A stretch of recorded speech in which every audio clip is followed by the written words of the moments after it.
3. गतजन्माच्या कर्माचा भविष्य जीवनावर परिणाम होतो असे भगवान बुद्ध मानित होते काय?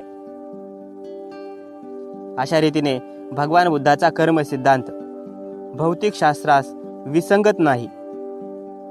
पूर्वजन्मीच्या कर्माचे संस्करण होऊन ते वारसा म्हणून भावी जन्मास प्राप्त होते यावर भगवान बुद्धाचा विश्वास नव्हता.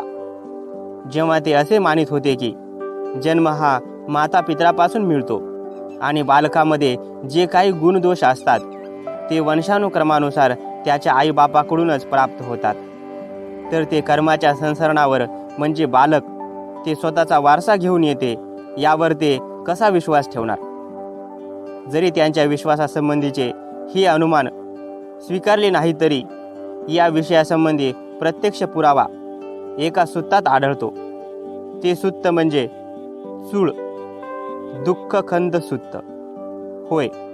या सुत्तात भगवान बुद्ध आणि जैन धर्मीय यांचा संवाद होता.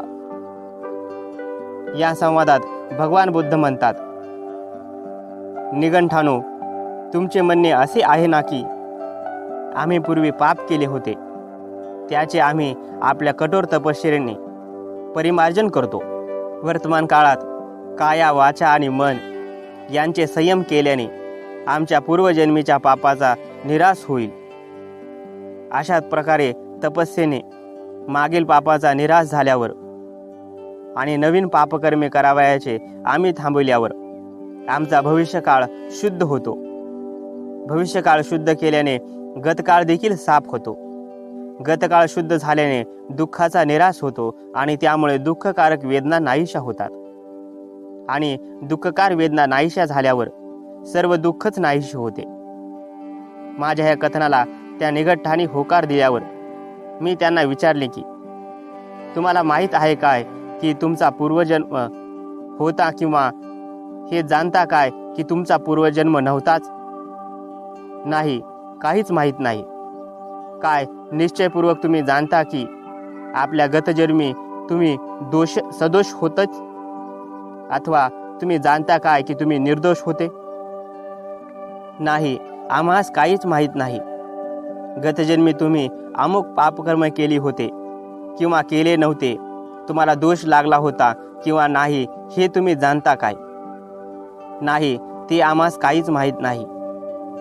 दुसरी गोष्ट अशी की भगवान बुद्ध असे जोर देऊन सांगतात की माणसाची स्थिती आनुवंशिकतेने प्राप्त झालेल्या गुणापेक्षा त्याच्या भोवतालच्या परिस्थितीवर अधिक अवलंबून असते. भगवान बुद्ध देवदह सुतात असे म्हणतात, काही श्रमण ब्राह्मण अशा मताचे आहेत की जे काही सुखकारक अथवा दुःखकर किंवा असुखकर अनुभव व्यक्ती भोगतो ते सर्व त्याच्या गतजन्मीच्या कर्माच्या परिणामास्वरूप असते. म्हणून ते म्हणतात की गतजन्मीच्या पापकर्माचे परिमार्जन केल्याने आणि नवीन पापकर्मे करण्याचे थांबविल्याने पापकर्मे क्षय पावतात आणि पापकर्माचा क्षय झाल्याने दुःखाचा उच्छेद होतो. दुःखाचा उच्छेद झाल्याने वेदना नाहीशा होतात आणि वेदनाचा क्षय झाल्याने अखिल दुःखाचा उच्छेद होतो असे निगंठाचे म्हणणे आहे. जर प्राण्याची पूर्वजन्माची परिस्थिती त्याच्या दुःख सुख भोगण्यास कारण आहे असे निगंठ म्हणत असतील तरी त्यांचे म्हणणे दोषास्पद आहे आणि पूर्वजन्मकालीन परिस्थिती त्यांचे कारण नाही असे ते म्हणत असतील तरी सुद्धा त्यांचे म्हणणे दोषास्पद ठरते. भगवान बुद्धांची ही विधाने प्रस्तुत प्रश्नाच्या दृष्टीने महत्त्वाची आहेत. जर भगवान बुद्धाने गतजन्मीच्या कर्मावर विश्वास ठेवला असता तर त्यांनी त्यासंबंधी शंका का निर्माण केली असती?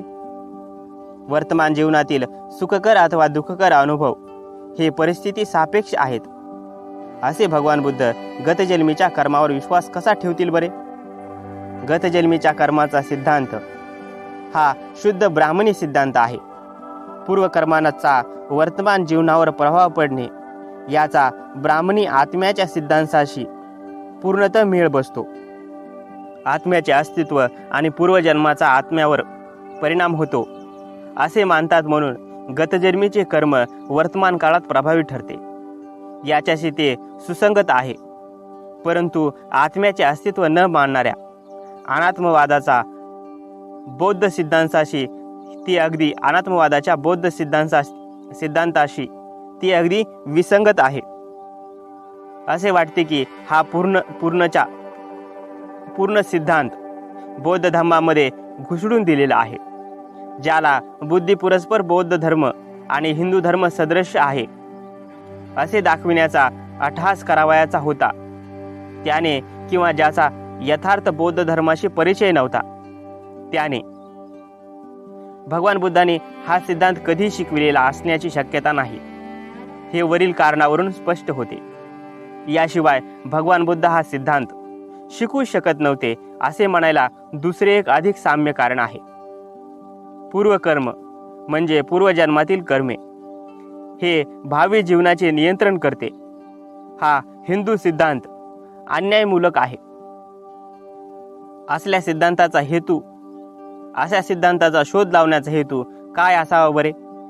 त्याचा एकच उद्देश असू शकतो, तो हा की शासन अथवा समाज यांना दरिद्री लोकांच्या दुःखी स्थितीच्या उत्तरदायित्वातून सर्वथा मुक्त करणे हा असावा. नाहीतर असल्या अमानुष, अत्याचारपूर्ण आणि बुद्धिविसंगत सिद्धांताचा शोधच लागला नसता. महाकारुणिक हे ज्याचे बिरुद प्रसिद्ध आहे, त्या तथागतांनी असला सिद्धांत उचलून धरला असेल अशी कल्पनाही करवत नाही. अहिंसा. 1. अहिंसेचे विविध अर्थ आणि तिचे आचरण.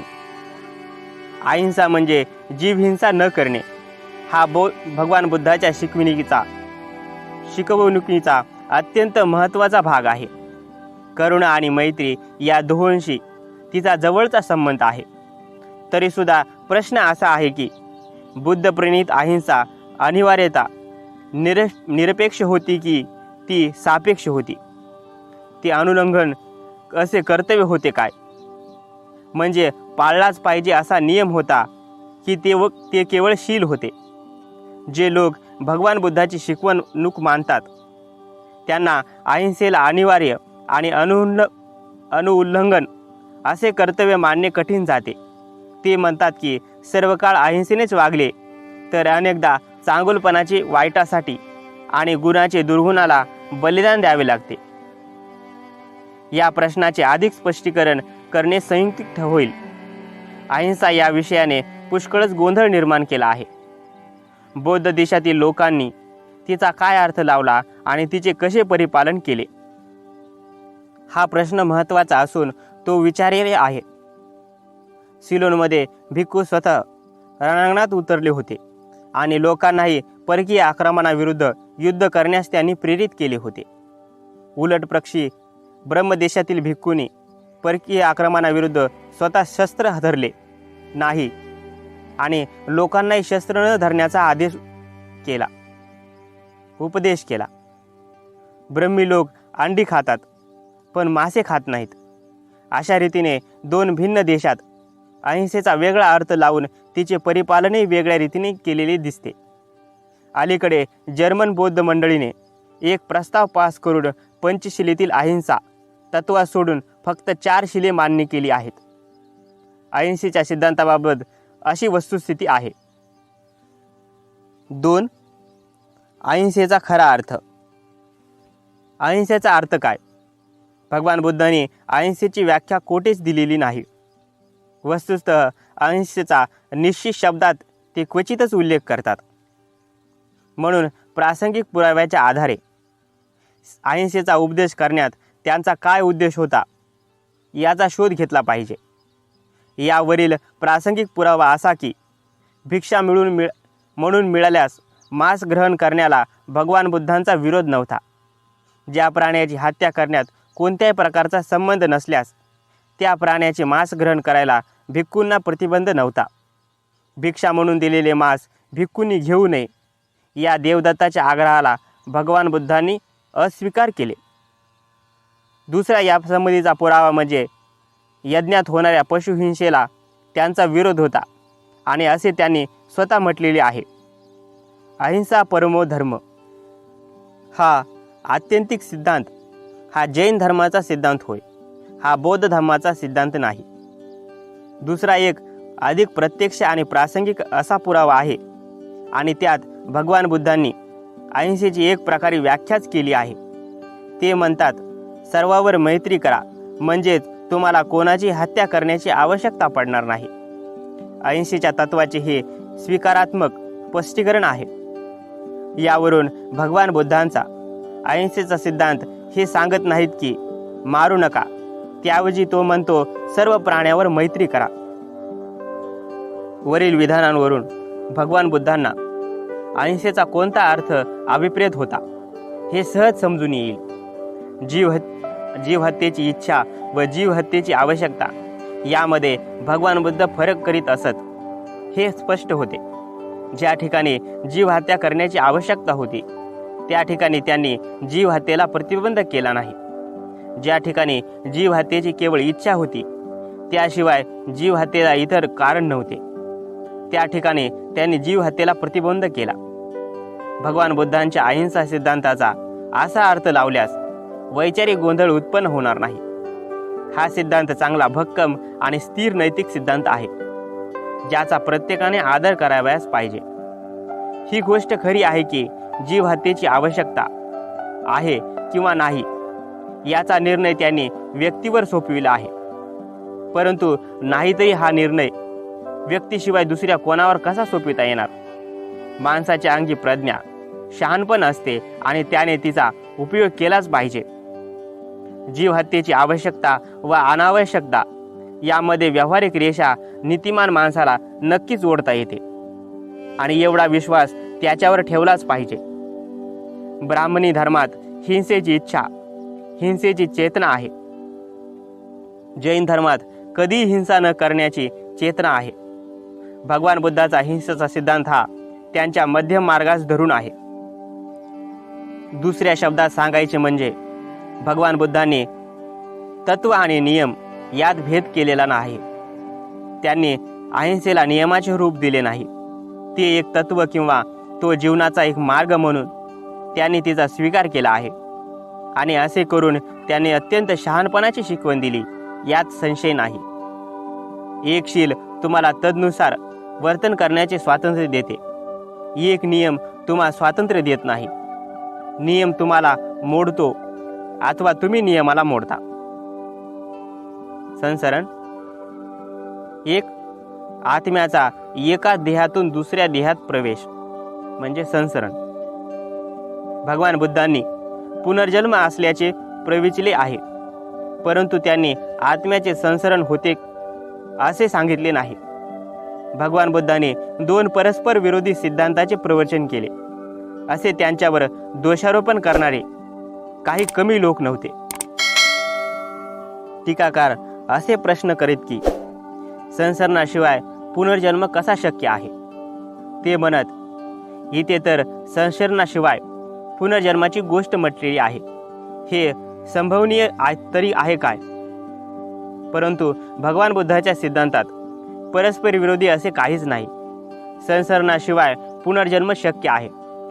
राजा मिलिंदाच्या प्रश्नाला दिलेल्या उत्तरात भंते नागसेन यांनी ते चांगल्या प्रकारे स्पष्ट केले आहे. बॅक्ट्रियाचा राजा मिलिंद याने नागसेनाला विचारले, भगवान बुद्ध पुनर्जन्म मानित होते काय? स्थवीर नागसेनाने उत्तर दिले, होय. तर यामध्ये परस्पर विरोध नाही काय? भंते नागसेन, नाही. आत्म्याशिवाय पुनर्जन्म संभवनीय आहे काय? भंते नागसेन, अर्थात निश्चितच शक्य आहे. ते कसे शक्य आहे हे समजावून सांगा बरे. भंते नागसेन, जे ते संसरण नाही ते पुनर्जन्म कसा शक्य आहे? राजाने विचारले. होय, शक्य आहे. कसे शक्य आहे हे उदाहरणाने स्पष्ट करा. महाराज, माणसाने एक दिवा दुसऱ्या दिव्याने पेटवला तर असे म्हणता येईल काय की पहिल्या दिव्याने दुसऱ्याच्या जागी संसरण केले? अर्थात नाही. महाराज, याप्रमाणे संसरणाविना पुनर्जन्म शक्य आहे. याची अधिक उदाहरणे देऊन स्पष्ट करा बरे. बालपणी आपल्या गुरुपासून शिकलेली एखादी कविता, हे महाराजा, तुम्हाला आठवते काय? हो आठवते. तर मग त्या ते कवितेचे गुरु मुखापासून संस्करण होऊन ती तुमच्या मुखात आली काय? अर्थात नाही. याप्रमाणेच संसरणाविना पुनर्जन्म होतो. वा छान, अतिउत्तम भन्ते नागसेन.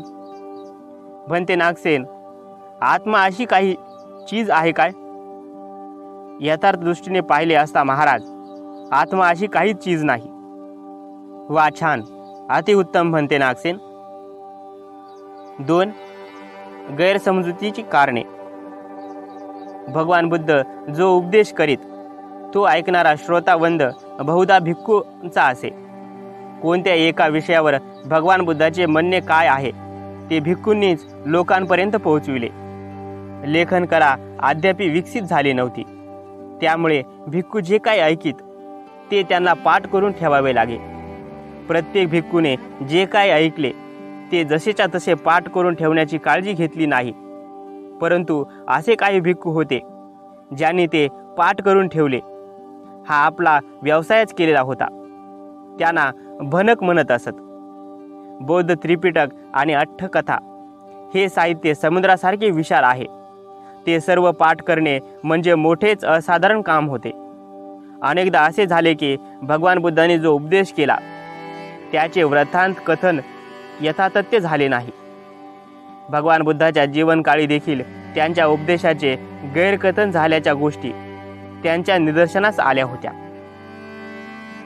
उदाहरण म्हणून अशा 5 प्रसंगाचा उल्लेख करता येईल. पहिला उल्लेख अगलदुप्पम सुत्तात आहे. दुसरा महाकम्म विभाग सुत्तात. तिसरा कनककठ्ठल सुत्तात. चौथा महातनहा सखय सुत्तात आणि 5वा जीवन सुत्तात. अशा प्रकारे तथागतांच्या उपदेशाचे गैरनिवेदन कदाचित अनेक स्थळी झालेले असावे. कारण आपणास असे दिसते की भिक्खू भगवान बुद्धापाशी जाऊन अशा प्रसंगी आम्ही काय करावे असे विचारताना आढळतात. विशेषतः कर्म आणि पुनर्जन्म या विषयासंबंधी चुकीचे वक्तव्य पसरविण्यात आले असे अनेक प्रसंग आहेत.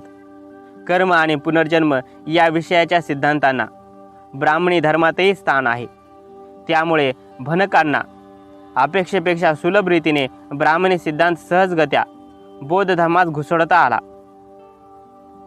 यासाठी त्रिपिटकात जे बुद्ध वचन म्हणून मानले गेले आहे ते बुद्ध वचनच आहे असे मानताना फार सावधगिरी राखली पाहिजे.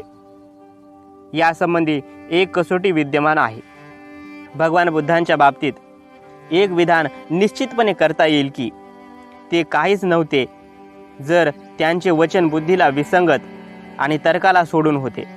म्हणून इतर गोष्टी यथायोग्य असून जे जे बुद्धीला व तर्काला धरून असेल ते बुद्धवचन मानायला हरकत नाही. दुसरी गोष्ट अशी की जी चर्चा मनुष्याच्या कल्याणाला पोषक नाही अशा चर्चेच्या फंदात भगवान बुद्ध कधीच पडले नाही. म्हणून जे जे माणसाच्या कल्याणाला पोषक नाही ते भगवान बुद्धाच्या नावावर खपवले जात असेल तरी वस्तुतः ते बुद्ध वचन म्हणून मानता येणार नाही. तिसरी एक कसोटी आहे ती ही की भगवान बुद्धाने सर्व विषयांना 2 वर्गात विभक्त केले होते. ज्या विषयासंबंधी ते निश्चित आहेत आणि ज्या विषयासंबंधी ते निश्चित नाहीत अशी विषयाची 2 प्रकारात वर्गवारी केली होती. जे विषय पहिल्या वर्गात मोडतात त्यांच्या संबंधी त्यांनी आपले विचार निश्चयात्मक व अंतिम अशा स्वरूपाचे मांडले आहेत. जे विषय दुसऱ्या वर्गात मोडतात त्यासंबंधीही त्यांनी आपले विचार व्यक्त केले आहेत. परंतु ते तात्पुरते आणि केवळ स्वतःचे अनुमानात्मक मत अशा प्रकारे व्यक्त केलेले आहेत. ज्या 3 प्रश्नासंबंधी संदेह अथवा मतभेद आहेत त्या विषयाबाबत भगवान बुद्धांचे विचार काय होते हे ठरविताना ज्या चर्चेच्या वेळी वरील 3 कसोट्या लक्षात ठेवणे आवश्यक आहे. भाग 3 बौद्ध जीवन मार्ग. 1. शुभ कर्म अशुभ कर्म. शुभ कार्य करीत राहा. अशुभ कर्मात सहभागी बनू नका. पाप कर्म करू नका.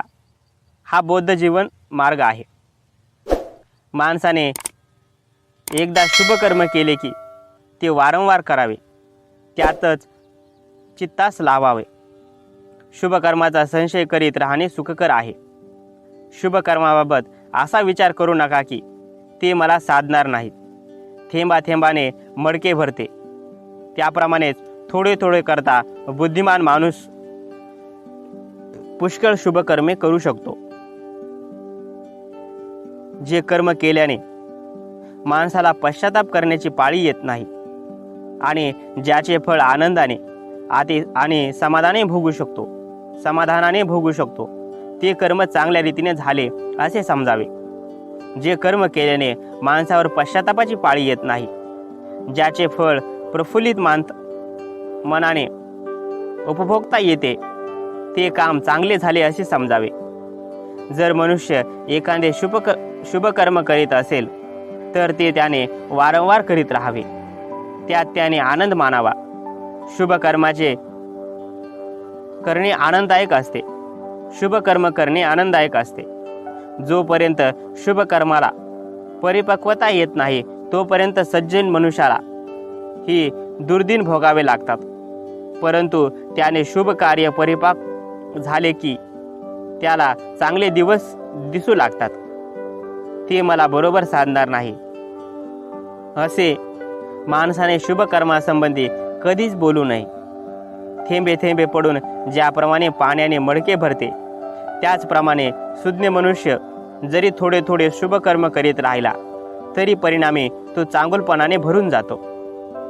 चंदन, धूप, कमळ, मधुमालती यांच्या सुगंधापेक्षाही शिलाचा सुगंध अधिक चांगला असतो. धूप आणि चंदनाचा सुवास काही दूरच जातो, परंतु शिलाचा सुवास फार दूरपर्यंत पोहोचतो. अकुशल कर्माला शूद्र समजू नका. अकुशल कर्माविषयी असे समजू नका की ते मजकडून घडणारच नाही. थोड्या थोड्यानेच जलकुंभ भरते. तद्वतच स्वल्प अकुशल कर्माने अकुशल कर्म संचित होत असते. कोणते असे कर्म करू नये ज्याच्या योगाने मागाहून खेद होतो किंवा खंत वाटते आणि ज्याचे फळ भोगताना अश्रू ढाळावे लागतात.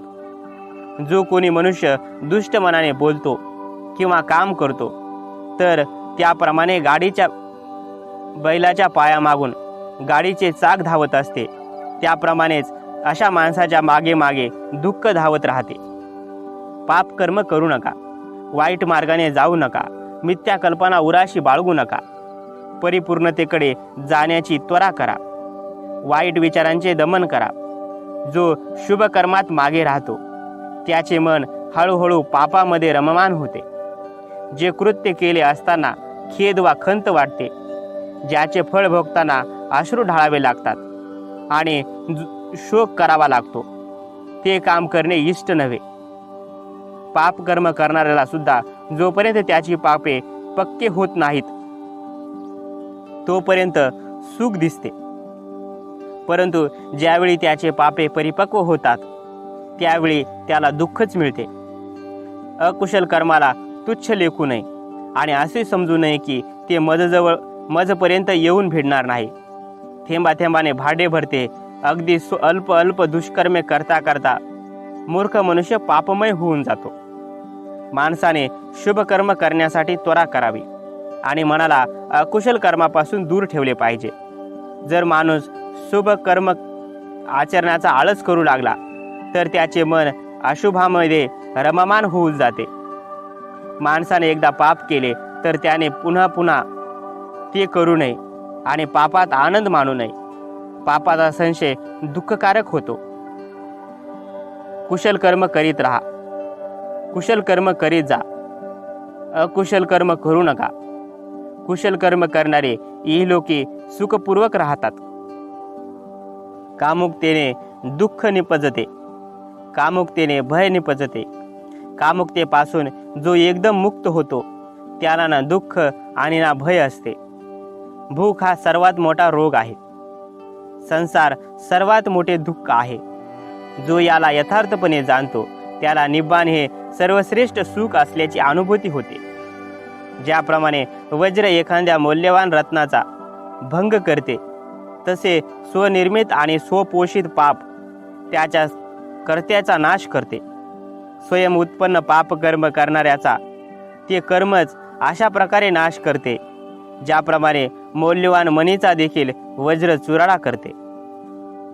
ज्याप्रमाणे वृक्षाला वेढणारी लता वृक्षाला खाली ओढते, त्याप्रमाणेच ज्याच्या अंगी अतिशय दुष्टपणा असतो तो त्याच्या शत्रूलाही आनंद वाटावा अशा अधोगतीला स्वतःला नेऊन पोहोचवितो. दुष्कृत्य आणि स्वतःला मारक ठरणारी कृत्य माणसाला सहज करता येतात, परंतु जी उपकारक आणि हितकारक कृत्य असतात ती मात्र करायला कठीण असतात. 2. लोभ आणि तृष्णा. लोभ तृष्णा यांच्या आहारी जाऊ नका. हाच बौद्ध जीवन मार्ग होय. पैशाचा पाऊस पडला तरी कामनापूर्ती होत नाही.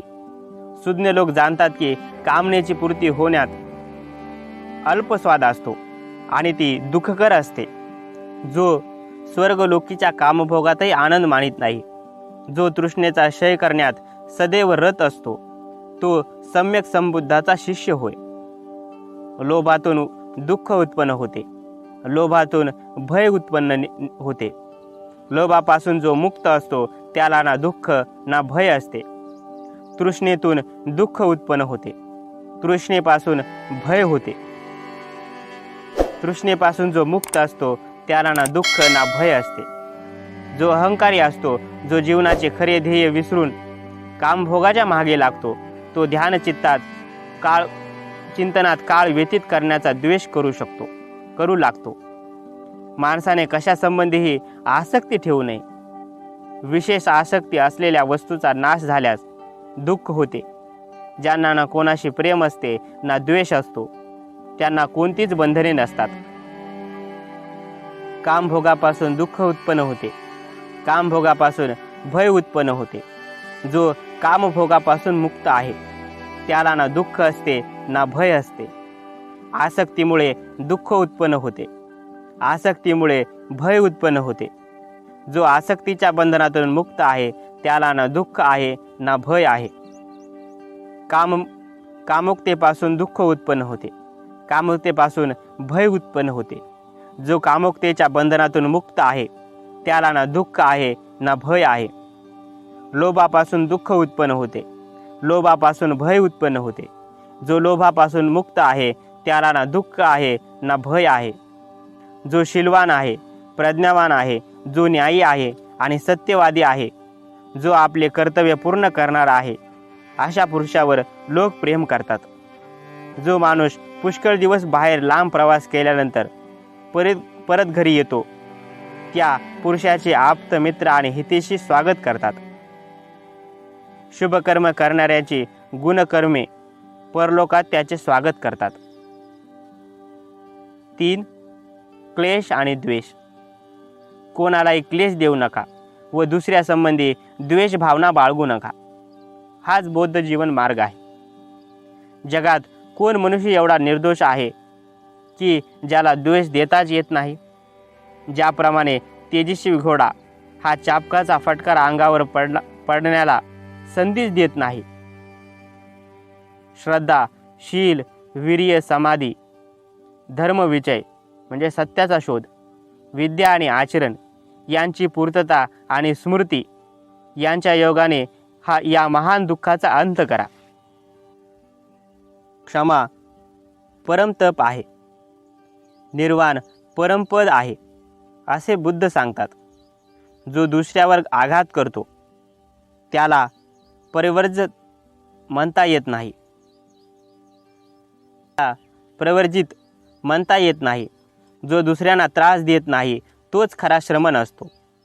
वाईट वचन न बोलणे, कोणालाही द्वेष न देणे व विनयपूर्वक नियमाचे पालन करणे हा भगवान बुद्धाचा उपदेश आहे. स्वतः हिंसा करू नका किंवा कोणाला प्रेरित करू नका. जो स्वतः सुखाच्या शोधात आहे व जो सुखाची इच्छा करणाऱ्या प्राण्याची हत्या करीत नाही किंवा त्यांना कष्ट देत नाही त्याला सुख प्राप्त होते. फुटलेल्या घंटेप्रमाणे जो मूक राहतो, जो क्रोधाला जवळ भटकू देत नाही, त्याला निब्बाणपद लाभलेले आहे असे समजावे. जो निष्पाप आणि निरुपद्रवी माणसाला दुःख देतो त्याच्यावर लवकरच दुःख भोगण्याची पाळी येते. कोणी जरी अलंकार धारण केलेले असतील परंतु स्तब्ध आहे, शांत आहे, संयत आणि शुद्धाचारी आहे, जो दुसऱ्याचे द्वेष काढीत बसत नाही, तो खरोखर एक श्रमण अथवा भिक्षूच होय. चातकाचा फटकारा अंगाला लागू नये याची जसा तेजस्वी घोडा काळजी घेतो त्याप्रमाणे या जगात दुसऱ्याचा शब्द लागू नये म्हणून लज्जेने संयम करणारा एक तरी मनुष्य आहे काय? जर माणसाने निरुपद्रवी, शुद्धाचरणी आणि निष्पाप मनुष्याला त्रास दिला तर ज्याप्रमाणे वाऱ्यावर फेकलेली धूळ फेकणाऱ्यावरच पडते त्याप्रमाणेच त्या माणसाला त्या उपद्रवाचा दुष्परिणाम भोगावा लागतो.